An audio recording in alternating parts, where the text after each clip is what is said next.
یک مرکز درمان بیماری‌های پوستی در مالزی است. بیمارانی که برای درمان به این مرکز مراجعه می‌کنند نه با روش‌های متداول و معمول درمان مثل دارو یا پماد، بلکه به شیوه عجیب و غریب و البته بسیار جالب درمان میشن.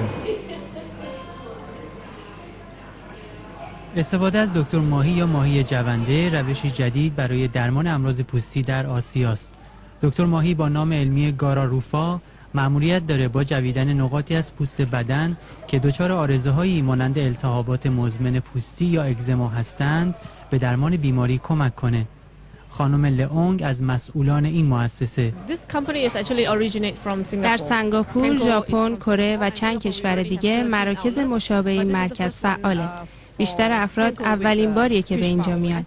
بعضیا مشکلات جدی دارن، بعضی دیگه هم براشون تجربه جدید و جالبیه. این ماهی رودخانه‌ای پوست‌های زبر و خشن رو هم در چشم به هم زدنی به پوست نرم و لطیف تبدیل میکنه.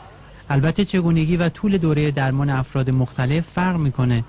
ضد عفونی کردن بدن قبل از ورود به حوضچه‌ها الزامیه. با توجه به نوع امراض پوستی و اینکه در کدام قسمت بدن باشه، حوضچه‌های آب عمومی و خصوصی در نظر گرفته شده. این مرد مالایی هم بیمار دکتر ماهی بود. اولش برام خیلی عجیب بود، اما بعد باورم شد که این ماهی‌ها کارشون رو خوب بلدن. تجربه اولم بود، اما خیلی راضیم. زیستگاه اصلی دکتر ماهی بستر رودخانه‌های ترکیه، ایران، سوریه و عراق است. صدا و سیمای جمهوری اسلامی ایران، مرکز منطقه شرق آسیا، کوالالامپور.